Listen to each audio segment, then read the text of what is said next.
ఉన్న 4 పదాలు నేర్చుకొని దానికి ఆయనే ఏదో సృష్టికర్తలాగా సెల్ ఫోన్ నేనే కనిపెట్టానని, ఐటీ నేనే కనిపెట్టానని, ఉద్యోగాలు నేనే వేయించానని, లేకపోతే హైదరాబాద్ ని 400 సంవత్సరాల కిందట నేనే అభివృద్ధి చేశానని కూడా చంద్రబాబు గారు చెప్పగలరు.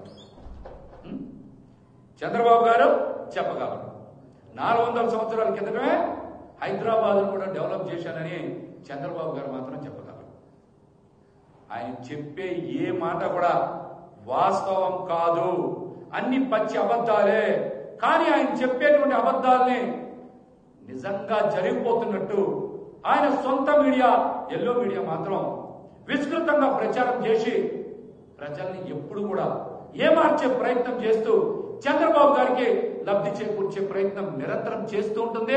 అందులో వాళ్ళు కొంతవరకు సఫలీకృతం అవుతూనే ఉంటారు. ప్రజలందరూ కూడా గ్రహించాలి, చంద్రబాబు గారు చెప్పే మాటలో అంబక్కేనని. చంద్రబాబు గారు చెప్పే మాటలో అంబక్కేనే అందరూ కూడా తెలుసుకోవాలి. జగన్మోహన్ రెడ్డి గారి ప్రభుత్వంలో జగన్మోహన్ రెడ్డి గారు ముఖ్యమంత్రిగా ఉన్నప్పుడు తీసుకొచ్చినటువంటి అనేక కంపెనీలని లక్షల కోట్ల రూపాయలు పెట్టుబడింది. ఈ రోజున తామేదో తెచ్చినట్టు, ఏదో వీళ్లే వాళ్ళతో ఒప్పందాలు చేసుకున్నట్టు బిల్డప్లు ఇస్తా ఉన్నారు.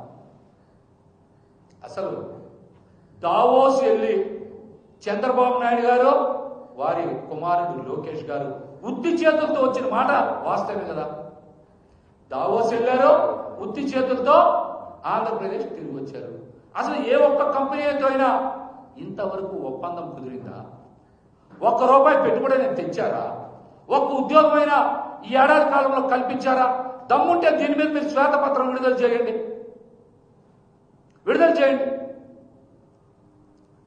జగన్మోహన్ రెడ్డి గారు తెచ్చినటువంటి కంపెనీలు, జగన్మోహన్ రెడ్డి గారి పాలనలో అనుమతి పొందిన కంపెనీలని ఈరోజు మీరేదో కొద్దిగా మార్పులు చేర్పులు చేసి మీరే అవన్నీ చేసినట్టు ప్రచారం చేసుకుంటా ఉన్నారు. జగన్మోహన్ రెడ్డి గారి హయాంలో దేశంలోనే ఎన్టీపీసీ తొలిసారిగా 1,10,000 కోట్లతో గ్రీన్ ఎనర్జీ యూనిట్ ని 2023లో విశాఖ గ్లోబల్ ఇన్వెస్ట్మెంట్ సమిట్ లో ఒప్పందం చేసుకున్న మాట వాస్తవం. జగన్మోహన్ రెడ్డి గారి హయాంలోనే దేశంలో మొదటిసారిగా ఎన్టీపీసీ 1,10,000 కోట్ల రూపాయలతో ఒప్పందం చేసుకున్న మాట వాస్తవం. విశాఖ గ్లోబల్ ఇన్వెస్ట్మెంట్ సమిట్ లో దానికి అన్ని అనుమతులు జగన్మోహన్ రెడ్డి గారే ఇచ్చారు. అన్ని భూ బదలాయింపులు గతంలో జగన్మోహన్ రెడ్డి గారే చేశారు. కానీ డప్పు మాత్రం చంద్రబాబు నాయుడు గారు కొట్టుకుంటున్నారు. దానికి డప్పు మాత్రం చంద్రబాబు నాయుడు గారు కొట్టుకుంటున్నారు. అట్లాగనే గ్రీన్ ఎనర్జీ రంగంలో జగన్మోహన్ రెడ్డి గారు 10 లక్షల కోట్ల రూపాయలు పెట్టుబడులు తీసుకొచ్చారు. అవి కూడా చంద్రబాబు నాయుడు గారే తెచ్చుకున్నట్టు మళ్ళీ డప్పు కొట్టుకుంటా ఉన్నారు. జగన్మోహన్ రెడ్డి గారి హయాంలో ఆ 10 లక్షల కోట్లు కాకినాడలో గ్రీన్ కో, షిరిడి సాయి ఎలక్ట్రికల్స్, అలాగనే జగన్మోహన్ రెడ్డి గారు దావోస్ పర్యటనలో అర్సల్ మిట్టల్ గ్రూప్ ద్వారా అనకాపల్లిలో స్టీల్ ప్లాంట్, ఇవన్నీ తీసుకొచ్చింది జగన్మోహన్ రెడ్డి గారు కదా. ఈ 10 లక్షల కోట్ల రూపాయలు గ్రీన్ ఎనర్జీ రంగంలో పెట్టుబడులు తీసుకొచ్చి వారికి అనుమతులు ఇచ్చి